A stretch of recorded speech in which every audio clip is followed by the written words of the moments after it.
سلام علیکم برادر. خیلی دیگه بچه اون نه زندگی را گم اینا برادر بو میگن سوم اینا یاد سوم اینا اونا شگم فگر در رسیه ای کارو را که ای چیالا ایرا بینه بو میگه که در خونه نشینن سو میگم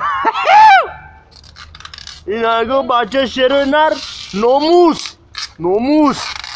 وجدان نگاه که برادر این همه گرو برو را میگینه مجا پتن مدن دامتی میشینی تا اینا نگاه که ای در بچه بمبرمه آقا تو نباشی موهیجیم بخرمت اصل میره بینه شما بگو تو نباشی ما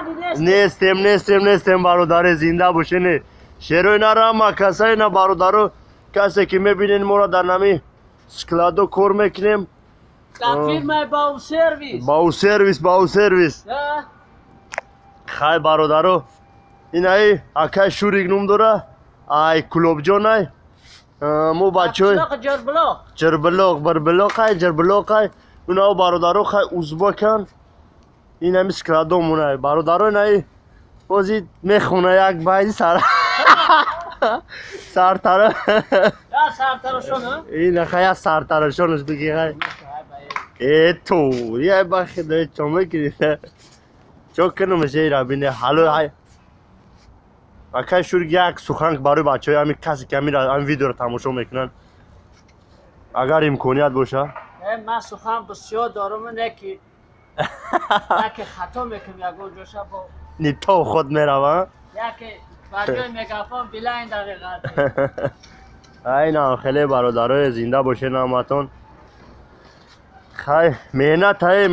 جمعه کار میکنیم برادرو میگیم یک زندگی را پیش بریم یا چی را بریم خیلی حیات همی خیلی بده برادرو نه 5-10 میکنیم که نه فیلمی صاحب کن با هم در میگیرن دو میکنیم اوه چشگومه خیلی میشه و روز ایروز ها انشاءالله میشه و روز ایروز ها که ما هم با مثل پاچه ها شیخ ها میگردیم انشاءالله خیلی برادرو خدا نگهبانتون همشه در پناه الله یگان خطای باشه عذر خیلی کدومی جای باشه زنده باشه ساق آمده تاجیکو باشن برا